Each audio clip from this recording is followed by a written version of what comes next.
Life before COVID was bubbly and normal. People hugged, shook hands, and freely mingled without any restraint. That was our world until the tragedy struck, the coronavirus pandemic. The virus caused by severe acute respiratory syndrome coronavirus 2 spread quickly across the globe from its epicenter Wuhan, the capital of central China's Hubei province. Back home in Ghana, local media reported it as international news for months, until March 2020, which marked the beginning of a drastic change in our way of life. Ghana recorded its first 2 cases of the virus on the 12th of March 2020.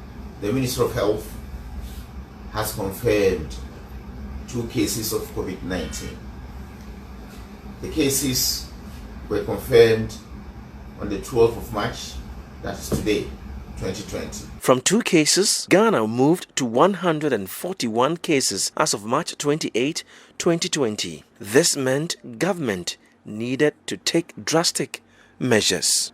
Effective 1 a.m. on Monday, 30th March, some 48 hours from now, I have imposed, pursuant to the powers granted the President of the Republic under the Imposition of Restrictions Act, 2020 Act 1012, restrictions on movement of persons in the Greater Accra Metropolitan Area, GAMA, which includes Awutu Senya East Municipality, and the Greater Kumasi Metropolitan Area and contiguous districts. We had to cope with what will later become the new normal: physical distancing, regular use of alcohol-based hand sanitizers. Hey, wash your hands! Wash your hands before you go. I am free washing.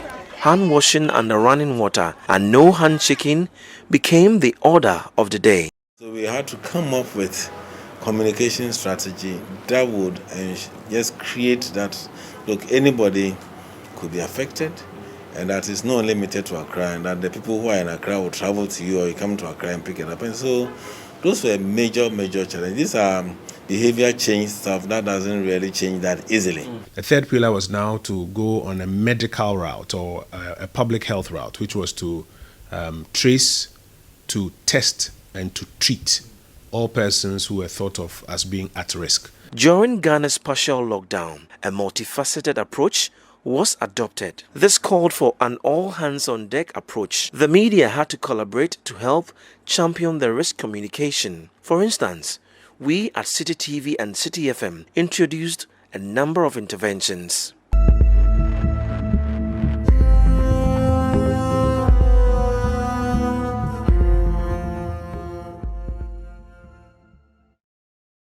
So you're welcome back to our special. We dedicated an hour for special coverage of COVID-19 related issues and carried live government's press briefings. We had mobile vans in some vulnerable communities to educate the public, and also partnered waste management company Zoom Lion to fumigate a number of public places. Government, on the other hand, continued with its interventions. The actions included an enforcement of the wearing of nose masks and strict adherence to other COVID-19 protocols. However, there were some who did not believe the existence of the virus. Minister.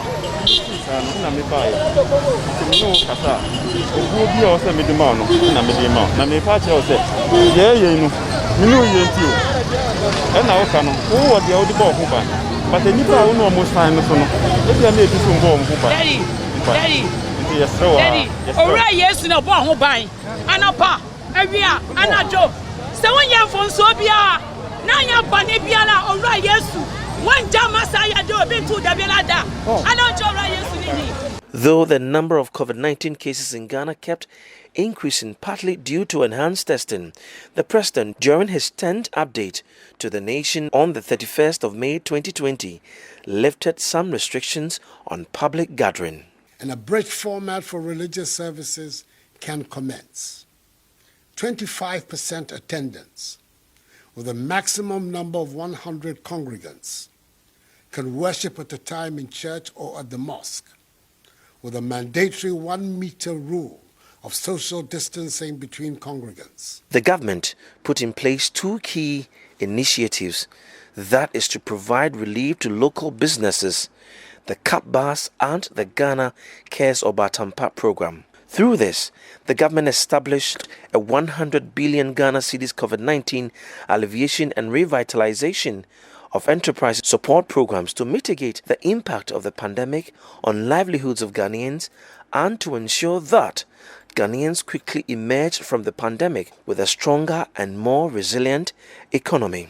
It also embarked on a health infrastructure drive to boost our capacity for case management. The first, we made an order that all facilities must create an isolation place or a place to quarantine, so that if someone came to you, have a suspicion, you should be able to isolate the person immediately. And this was something we had done in H1N1 time before, and so that created. We also quickly looked at some of our facilities where we could create special places for them. I remember I went to Obuasi, there was a new facility, it was an old facility. We quickly renovated the place and created a treatment center there with support from the Obuasi mines. Others came in. Kumasi built their own. We were just about to commission, we had just commissioned a new hospital in Ghana East. We decided, look, why don't we just dedicate it solely for COVID. So in terms of infrastructure, we've had to augment what is available at the regional hospitals and treatment centers. But the president has rolled out a very bold initiative, Agenda 111, to ensure that every district in this country has a properly functioning district hospital that can serve the purposes of public health emergency and other health complications that may come up, in addition to some of the regional hospitals that have not been completed. It may be one of the biggest legacies of COVID, which will ensure that by the time we are done, we would have ramped up our medical infrastructure and become a hub for medical or health tourism within West Africa.